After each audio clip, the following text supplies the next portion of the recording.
பார்த்து கொண்டிருப்பது உங்கள் அரசு டிவி. மக்கள் அனைவருக்கும் வணக்கம். தமிழக வாழ்வுரிமை கட்சி தலைவர் வேல்முருகன் அவர்கள் மீது ஒரு போக்சோ சட்டம் போட்டால் நன்றாக இருக்கும்.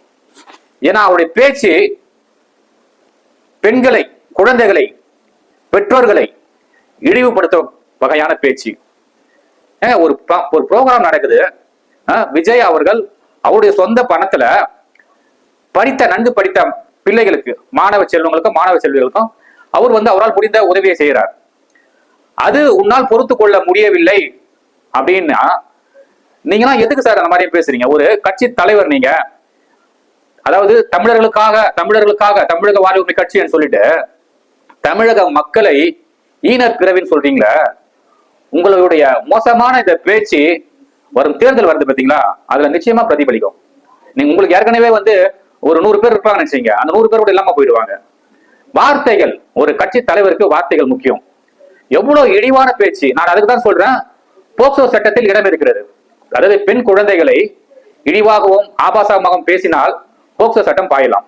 அதனால் உங்கள் மீது போக்சோ சட்டம் போடுறதுக்கு செக்ஷன் இடம் கொடுக்கும். காரணம் பாத்தீங்கன்னா, அந்த மேடையில் அவர் கல்வி விருது வழங்க விழா ஒரு நிகழ்ச்சி நடத்துறார். நன்கு படித்த குழந்தைகளுக்கு 2 கிராம் தங்கம் கொடுக்கிறார், காசோலைகள் கொடுக்கிறார், உதவிகள் செய்கிறார். நீங்க என்ன பேசுறீங்க? அங்க 2 கிராமுக்காக குழந்தைகளை, கூத்தாடிகளுக்கு முத்தம் கொடுக்க, அதை லிப்கீஸ் கொடுக்க வைக்கிறீங்க. இதை வேடிக்கை பார்த்தார்கள் பெற்றோர்கள். இது இழிவாக இல்லையா? இது கூட்டி கொடுக்குற சமாதம் அப்படின்னு பேசுறீங்களே. ஒரு நல்ல தலைவர் இப்படி பேசுவாரா? தமிழக மக்களை இப்படி இழிவுபடுத்தும் தலைவர் இது போல தமிழகத்துல எனக்கு தெரிஞ்சிருந்தது இல்ல. நானும் அரசியல்லாம் பார்த்துட்டு தான் வந்திருக்கிறோம். ஆனா இது போன்ற தலைவர்கள் யாரும் இப்படி இழிவா பேசுனது இல்ல குழந்தைகளை. ஆகையால் தான் சொல்றேன், உங்கள் மீது போக்சோ சட்டத்தை பயன்படுத்தலாம். ஒரு கட்சி தலைவர் இப்படி பேசலாமா? உங்களுக்கு விஜய் மீது தனிப்பட்ட கருத்து வேறுபாடு இருந்தால் நீங்கள் கருத்தியல் ரீதியாக நீங்க விஜய பேசுங்க. நீங்க அவரை கூத்தாடின்னு சொல்றீங்களா?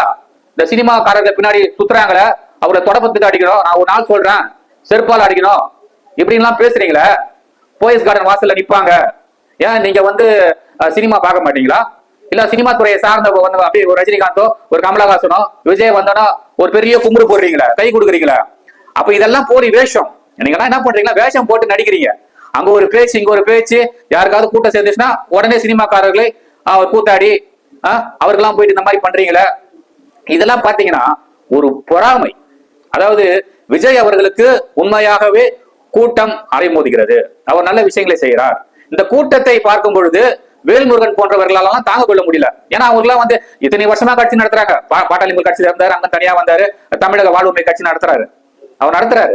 ஆனா நடத்துறதுக்கு அங்க ஆள் இருக்கணும்ல, யாரும் இல்ல, கூட்டம் இல்ல, விரிச்சோடி கிடக்குறது. அந்த மீட்டிங்ல பாத்தீங்கன்னா ஒரு 100 பேர் கூட இருக்க மாட்டாங்க. இப்படி விரிச்சோடி கிடக்கக்கூடிய கட்சிகள் விஜய் போன்றவர்களை பார்த்த உடனே என்ன பேசுவதுன்னு தெரியாம பேசுறீங்க. நீங்க விஜய பேசுங்க. நான் என்ன சொல்றேன், விஜய பேசுங்க. குழந்தைகள், அதாவது எல்லாருக்கும் தங்கைகள், 15-16 வயசு பசங்க, அதெல்லாம் அதெல்லாம் எவ்வளவு ஒரு மோசமான பேச்சு.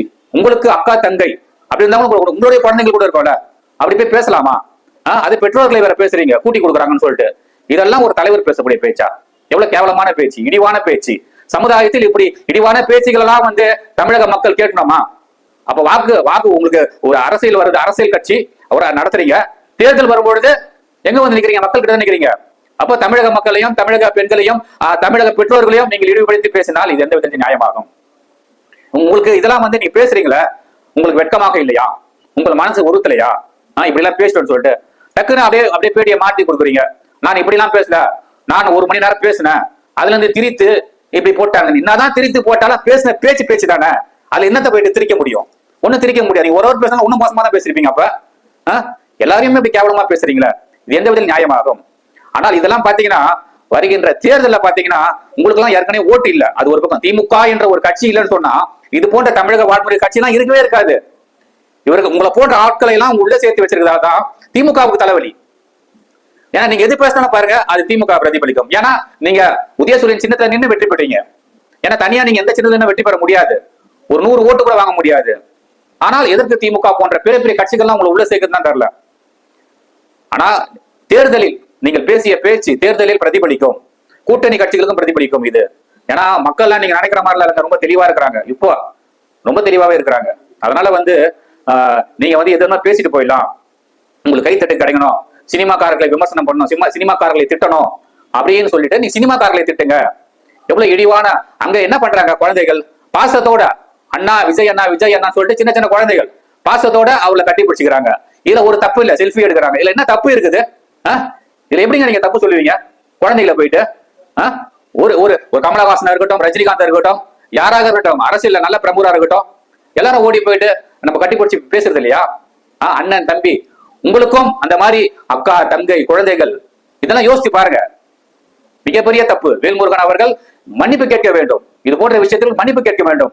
அப்படி இல்லைன்னு சொன்னா அவர் மீது போக்சோ சட்டத்தை தமிழக அரசு பயன்படுத்தலாம். இதுல தப்பு ஒண்ணும் இல்ல, காவல்துறை நடவடிக்கை எடுக்கலாம் இவருடைய பேச்சுக்கு. ஆகையால் இனி வரும் காலங்களில் தயவு செய்து